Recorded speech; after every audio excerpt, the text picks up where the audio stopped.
ስፖርት ከመጀመሪያ በፊት ባቃቸው ብዬ የማስባቸውን ለጂም አዲስ ከሆናችሁ ወይንም ጂም ላይ እየሰራችሁ አክቲቭ ትሬኒንግ ብትሆኑ እነዚህን ዛሬ የምንጠቅሳቸውን 11 ነጥቦች ምናልባት አንዱን የተሳሳታችሁ ሊሆን ይችላል። ቪዲዮውን እስከ መጨረሻው በመመልከት አንድ ሰው ጂም ከመጀመሩ በፊት እነዚህ ነገሮች ሊያቃቸው ይገባል። ከናሽናል አካዳሚ ኦፍ ስፖርት ሜዲሲን ናስም ሰርቲፋይድ ፐርሰናል ትሬነር ኮች ቤን ታምራት ነኝ። ወደ ቪዲዮ።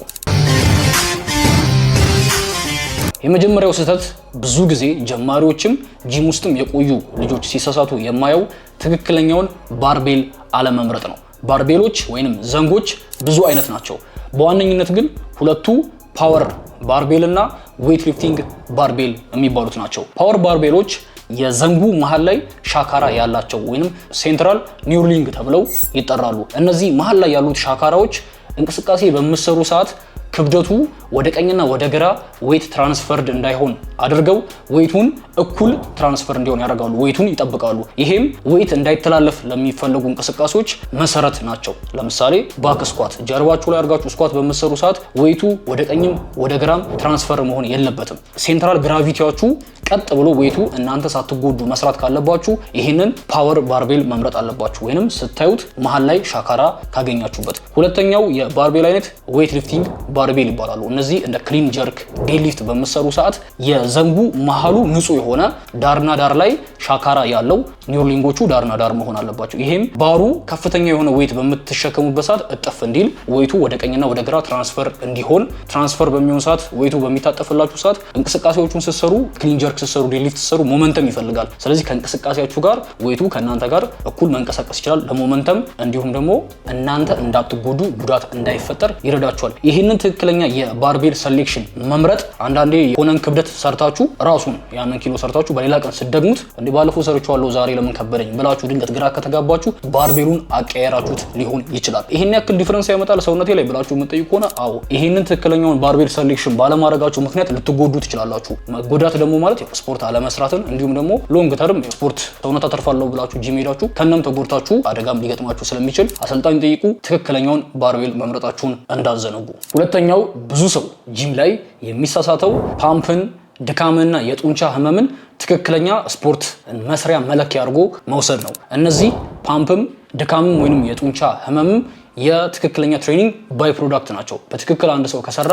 ከዛም በኋላ የሚመጡ ናቸው። ስለዚህ ጂም ላይ ስገቡ ዌይት አንስታችሁ አይደለም ክብደት አንስታችሁ በባዶ እጃችሁም 40-50 እጃችሁን እንዲህ ብታደርጉት ጡንቻ ፓምፕ ያደርጋል። ፓምፕ የሚያደርገው ብለድ መስል ውስጥ በሚገባ ሰዓት መስል ኮንትራክት እና ሪላክስ ያደርግ ፓምፕ ይፈጠራል። ስለዚህ ጂም ላይ ገብታችሁ ደረት ብዙ ሪፒቴሽን በትክክል ጡንቻውን ሳታገኙት ፓምፕ ነፍፍት ስላለ ብቻ የዛኔ ለመተንፈስ ስትቸገሩ ወይ መስታወት ላይ ራሳችሁን አይታችሁ ኦኬ ፓምፕ አድርጌያለሁ ፎቶ ትነሳላችሁ ምናምን ነገር ብዙም ሳሰሩ ትወጣላችሁ። እንደዛ መሆን የለበትም። በትክክል በቂ ክብደት አንስታችሁ ሬፕ ሬንጃችሁን እንደ ኤክሰርሳይሱ መጥናችሁ ከ6 እስከ 8 የሚሰራ ይችላል፣ ከ8 እስከ 12 ሊሰራ እንደ ሬፕ ሬንጁ በአግባቡ ዌይት አንስታችሁ መስራት አለባችሁ። ፓምፕ ካረጋችሁ አረፍ በሉ።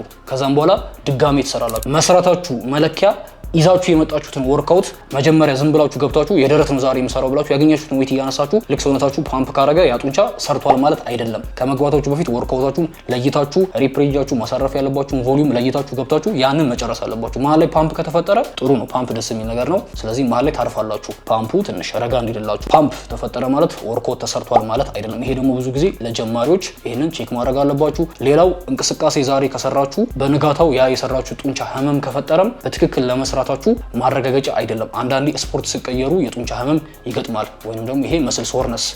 ጀማሪ ከሆናችሁ ስትራፖ ነው አዲስ ስለሚሆን ስትራፖ የሚይዛችሁ። ነገር ግን እየሰራችሁ መስል ሶርነሶች ይኖራሉ። ለምሳሌ አንዳንዴ ሰማሎ ጂም ላይ ትናንትና እግር ሰርቻለሁ ግን ዛሬ ብዙም እያመመኝ አይደለም፣ ኳዴን ብዙም አይሰማኝም፣ እግሬን ታፋይ ላይ ህመም የለም። ህመም ሊኖር አይገባም። ህመም ካልተሰማችሁም በትክክል አልሰራችሁም ማለት አይደለም። በትክክል ሰርታችሁ ሊሆን ይችላል። በዚህ ስትረስ አታርጉ። እነዚህን ፓምፕን፣ የጡንቻ ህመምን እና ድካምን እንደ ዋና መለኪያ አትዩ። የትክክለኛ ስፖርት ከሰራችሁ በኋላ የሚመጡ ባይ ፕሮዳክቶች ናቸው። ሌላው ድካም ነው። ብዙ ጊዜ ከክላይንትም የሚገጥመኝ ነው። ጂም ላይ 1 ሰዓት መስራት ካለባቸው 1 ሰዓት ሰርተው በቃ ዛሬ ስፖርት አልቋል ነገ እንገናኝ በመላቸው ሰዓት በቃ ይሄ ነው ስፖርቱ፣ አልደከመኝም፣ አላላበኝም እና ላብን እንደ ስፖርት መለኪያ፣ ድካምን እንደ ስፖርት መለኪያ አትለኩ። ይሄ መሆን የለበትም። እንዲም ካላችሁ ወይ ደግሞ ስለ ስፖርት ብዙም አታውቁም ማለት ነው። ስለዛ እንዳትሉ። አለማወቅ ችግር የለውም፣ እንደዛ ለማለት ፈልጌ አይደለም። ነገር ግን ምንድነው ዋናው ሐሳቡ እንደ መለኪያ እንዳትቆጥሩት ነው። ስለዚህ ጡንቻችሁ ለምሳሌ አንድ ሰው ባይሴፕስ ከሰራ ጡንቻውን ካደከመ ጡንቻው ነው እንጂ የሚደክመው ግዴታ ልቡ ደክሞ ላበላብ ላይሆን ይችላል። በአግባቡ እየተነፈሰ ከሰራ ጡንቻው መዛሉ ነው ቼክ ማድረግ ያለበት። ስለዚህ ድካምን፣ ፓምፕንና የጡንቻ ህመምን እንደ መለኪያ አትቁጠሩ።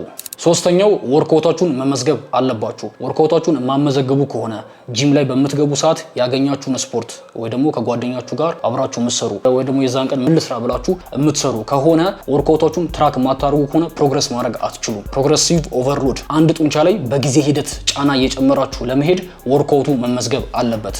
በዚሁ አያይዘን የምንሄደው ወደ አራተኛው የስፖርት እቅድን መቀየር፣ ወርክአውት ፕሮግራማችሁን በየጊዜው መቀየር። ይሄም ፕሮግሬሲቭ ኦቨርሎድን አቺቭ እንዳታደርጉ ያደርጋችኋል። ለምሳሌ ኢንተርኔት ላይ ሶሻል ሚዲያ ላይ የምታዩትን ወርክአውት ፕላን ቀጥታ ታወርዱና ያንን የምትሰራላችሁ። ከዛ አንድ ሳምንት 2 ሳምንት ሰርታችሁበት ብዙም አልተመቸኝም ብላችሁ አሁንም ትቀያይራላችሁ። ስለዚህ አንዱን ወርክአውት ቢያንስ ለ4 ሳምንትና ለ6 ሳምንት መስራት አለባችሁ። ጡንቻ ቢውልድ ለማድረግ ሜካኒካል ቴንሽን እንዲፈጠር በደንብ መስራት አለባችሁ። ከዛ ውጪ ደግሞ ሜካኒካል ቴንሽን ኢፌክቱ ፕሮግሬሲቭ ኦቨርሎድ ስለሚሆን ዌት እየጨመራችሁ እንድትሄዱ አንድ ወርክአውት ላይ ረጅም ጊዜ መቆየት መቻል አለባችሁ። ስለዚህ ወርክአውት ፕሮግራማችሁን በየጊዜው መቀየር የለባችሁም። የተለያዩ ኢንፍሉዌንሰሮች አንዱ ይሄ ሰርቶልኛል፣ አንዱ ይሄ ሰርቶልኛል፣ ብዙ ጊዜ እንደዚህ ነገር ስለሚገጥም ነው። የራሳችሁ አቋም ሊኖራችሁ ይገባል። ሲጀመር በጊዜ ሂደት ጂም ላይ እስከቆያችሁ ድረስ ለእናንተ የሚሰራላችሁን ታውቃላችሁ። ምቾት የሚሰጣችሁን ከስራ ጫናችሁ፣ ፍላጎታችሁ አንጻር ማሳደግ የምትፈልጉትን የሰውነት ክፍላችሁን እንደ ትኩረታችሁ የሚሰራላችሁን ትለያላችሁ። እስከዛ ግን ያን እዛ ደረጃ ላይ እስከደርሱ አሰልጣኝ ካላችሁ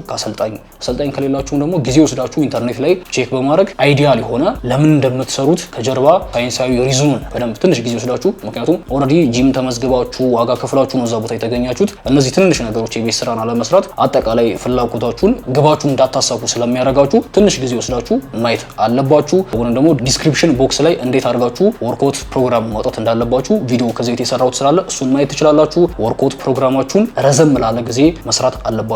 በየጊዜው አትቀያየሩት።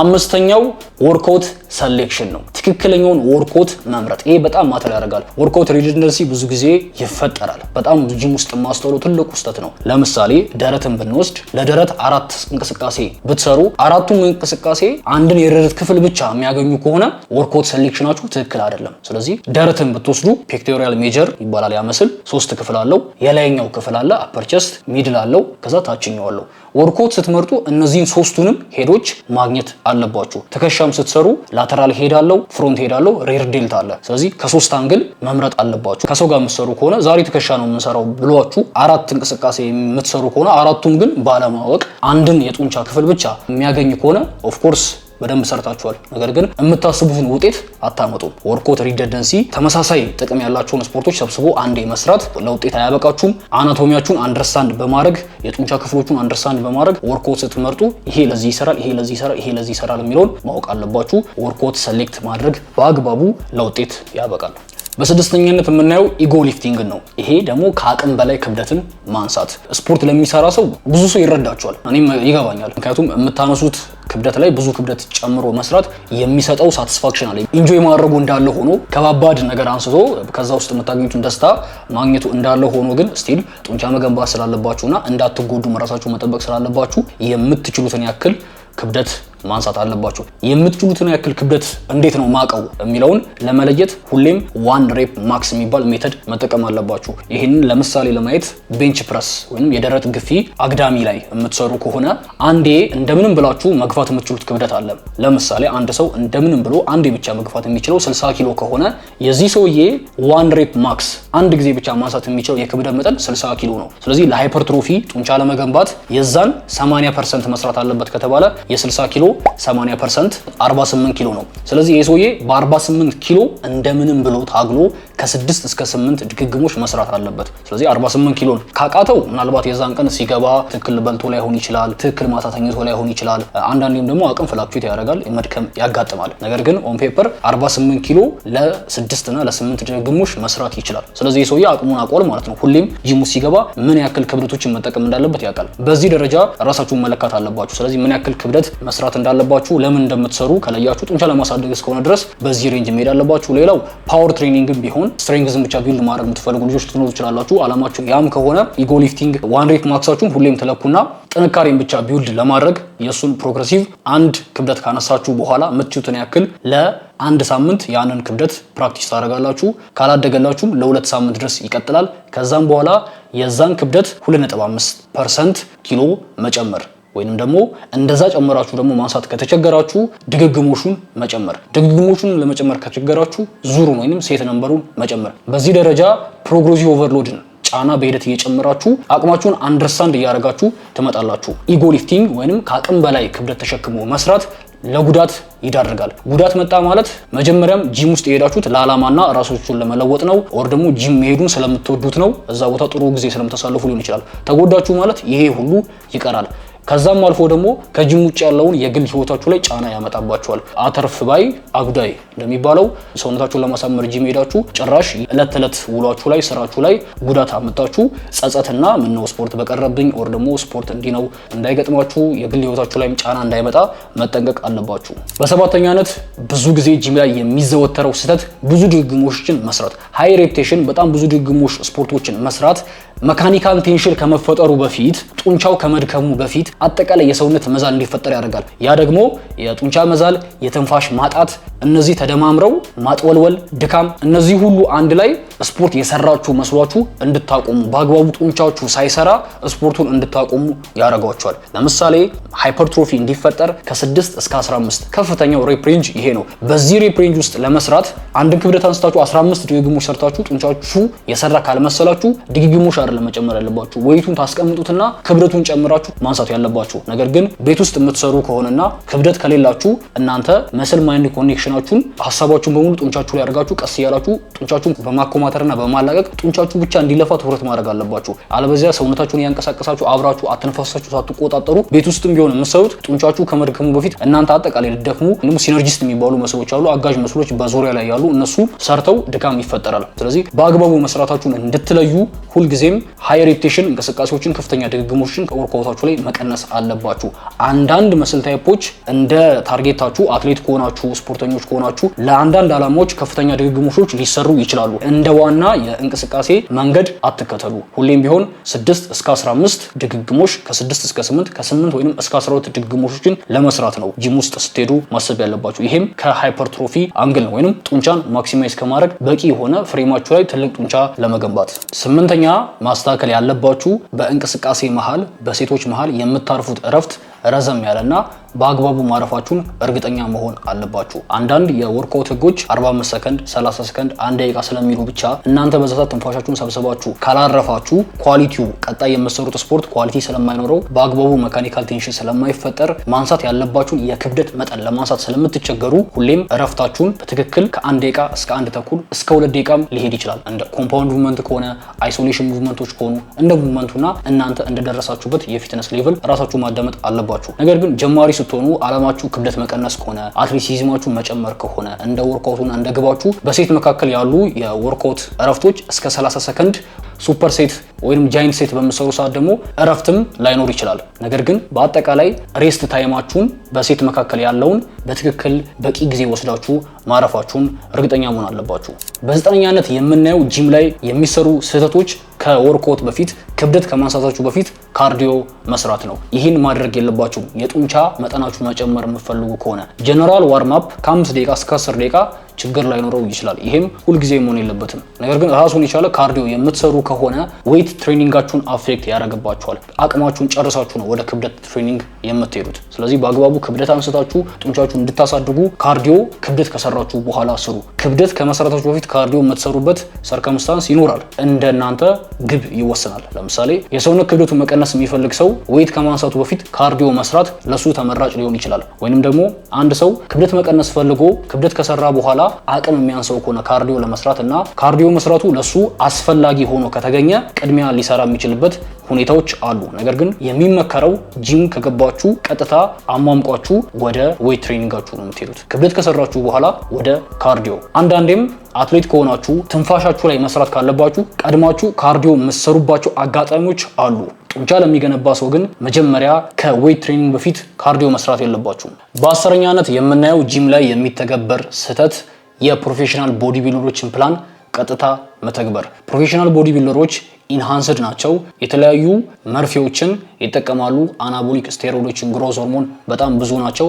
በዛ የተነሳ ሰውነታቸው ከአቬሬጅ አንድ ሰው በናቹራል መንገድ ሰርቶ ከሚደርስበት የተለየ የሰውነት ሲስተማቸውም ሰውነታቸውም ግዙፍ ነው። የነሱን ፕላን ቀጥታ በመተገብሩ ከሆነ ለምሳሌ አንድ ቦዲ ቢልደር በቀን ውስጥ የሚጠቀመውን የካሎሪ መጠን ከተናገረ ቀጥታ እናንተ ያንን ወስዳችሁ የምትተገብሩት ከሆነ እናንተ ፋት ጌን እንድታደርጉ ያደርጋችኋል፣ እንድትወፍሩ ያደርጋችኋል፣ በቂ ጡንቻ እንዳስገነቡ ሊያደርጋችሁ ይችላል። እነዛ ሰውነታቸው ኦልሞስት ማሽን ነው። ምክንያቱም ሃየር የሆነ ሜታቦሊዝም አላቸው፣ ሃየር የሆነ ፋት በርን የማድረግ አቅም አላቸው። እንዲሁም ደግሞ በቀላሉ መስላቸው ላይ ስቲሙለስ ማሳረፍ ይችላሉ። ለምሳሌ ባይሴፕስ ሲሰሩ ወርኮት ብቻ 3 ሴት ሊሰሩ ይችላሉ። ኢፊሸንሲያቸው ሃየር ስለሆነ ከባባድ ክብደት አንስተው በአጭር ሰዓት ውስጥ ብዙ የሆነ ወርኮት መስራት ይችላሉ። ብዙ የሆነ ቮሊዩም መስራት ይችላሉ። እናንተ አንድ ቦዲ ቢልደር የምታውቁት ቦዲ ቢልደር 3 ወርኮት ብቻ ነው የምሰራው የባይሴፕስ ብሎ እናንተ ያን የምትሰሩ ከሆነ ኢፊሸንሲያችሁ እንደሱ ሊሆን ስለማይችል ቀጥታ የፕሮፌሽናል ቦዲ ቢልደሮችን ፕላን በመተገብሩ ሰዓት ለእናንተ አይሰራላችሁም። ናቹራል ከሆናችሁ በምግብ ብቻ ከሆነ ስፖርት የምትሰሩት እናንተ ቀጥታ የሃይፐርትሮፊ ህጎችን መከተል አለባችሁ። ትሬኒንግም አመጋገብንም የፕሮፌሽናል ቦዲ ቢልደሮችን ፕላኖች ቀጥታ አተግብሩ። ከናንተ ጋር መሄዱን እርግጠኛ መሆን አለባችሁ። በ11ኛነት የምናየው የመጨረሻ ጂም ላይ ተገብሩት ደስታ ሳይሆን በተገብሩት ወርኮቶቹን ቪዲዮ መቅረጽ አለባችሁ። ትራይፖድ ይዛችሁ እንደ ኢንፍሉዌንሰር ምናምን እሱ ሊከብዳችሁ ቢችልም ቢያንስ አንድ ሰው ጂም ውስጥ የሚሰራ ሰው ካያችሁ ቅረጸኝ ብላችሁ የጓደኛችሁ ቢቀርጻችሁ ፎርማችሁን ራሳችሁ አሰስ እንድታደርጉት የምትሰሩትን ስራ። ምክንያቱም ስለ ፎርሙ እንኳን ብታውቁ ለሰው ስታስረዱና ስትሰሩት ልዩነት አለው። ዳትስ ዋይ ብዙ አትሌቶች የራሳቸው ኮች ያላቸው ቆሞ የሚያያችሁ ሰው በኖረ ቁጥር ለእናንተ ጥሩ ስለሆነ ወርክአውታችሁን ሪከርድ አድርጉ። ፎርማችሁን እንድታስተካክሉ ይረዳችኋል። ሰራችሁትን ፕሮግረስ ትራክ እንድታደርጉ ከዚህ ቤት ምን ያክል ክብደት እንደሰራችሁ ፕሌት ነምበሮችን በመቁጠር ኤክሰርሳይዝ በመሰሩ ሰዓት ራሳችሁን ሪከርድ ማድረግ አለባችሁ። ሰውነታችሁ መቀየሩን ትራክ ታደርጉበታላችሁ። ከምንም ነገር በላይ ግን በዋነኛነት ፎርማችሁን፣ ምክንያቱም ፎርማችሁ ትክክል ካልሆነ ጡንቻችሁ በትክክል መስራት አይችልም፣ ጉዳት ሊገጥማችሁ ይችላል። ራሳችሁን ማየታችሁ፣ ራሳችሁን ተመልክታችሁ ራሳችሁን እንድታስተካክሉ ለሰው የሚታይ ግን እናንተ ፊልም አታደርጉት፣ ራሳችሁን ሪከርድ አድርጋችሁ ብታዩ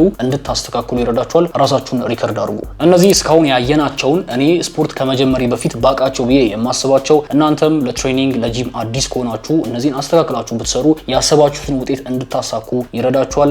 አክቲቭም ሆናችሁ ወይንም አድቫንስድ ሊፍተርም ከሆናችሁ እነዚህ ከነገርኳችሁ ውስጥ የጠቀሟችሁ ካሉ ኮመንት ላይ ሜንሽን አድርጓቸው። ይሄን ቪዲዮ ከወደዳችሁት ቪዲዮን ላይክ በማድረግ ሰብስክራይብ ያላደረጋችሁ ሰብስክራይብ በማድረግ ሰብስክራይብ ደግሞ አድርጋችሁ ጆርኒን ፎሎ ስለምታደርጉ ከልብ አመሰግናለሁ። ራሳችሁን ትራንስፎርም ማድረግ የምትፈልጉ ኦንላይን ኮቺንግ ኢንጆይን ማድረግ የምትፈልጉ የተለያየ የዓለም ክፍል ያላችሁ አውሮፓ፣ አሜሪካ፣ አረብ ሀገር፣ ኤዥያ ሀገር ውስጥ ያላችሁ ራሳችሁን ትራንስፎርም ማድረግ የምትፈልጉ እኔ እንዳገዛችሁ ኮች እንዳረጋችሁ የምትፈልጉ ከሆነ ታች ላይ በማስቀምጥላችሁ ኢሜይል ጻፉልኝ። እዚህ ስክሪን ላይ እንደምታዩት ራሳችሁን ትራንስፎርም ማድረግ ትችላላችሁ። ከ3 ወር፣ 6 ወር፣ 8 ወር የተለያዩ የፓኬጅ አማራጮች አሉ። ታች ላይ በማስቀምጥላችሁ ኢሜይል እና የቴሌግራም አድራሻ ጻፉልኝ። ተመዝግባችሁ ፎርማል ላይ ያንን ሞልታችሁ ፕሮሰሱን ካለፋችሁ በኋላ እኔ ኮች አረጋችኋለሁ። ይሄን ቪዲዮ ስፖንሰር ያደረጉልን ኤሌፋንት ፊትነሶች ታች ላይ ባለው ስልክ ቁጥር ደውሉላቸው። ኦሪጂናል የአውሮፓና የአሜሪካ ሰፕሊመንቶችን ያቀርባሉ። ጥሩ ዴሊቨሪም አላቸው። ይሄን ቪዲዮ እንደወደዳችሁ ተስፋ አደርጋለሁ። በቀጣይ ቪዲዮ እስክንገናኝ ድረስ ባይ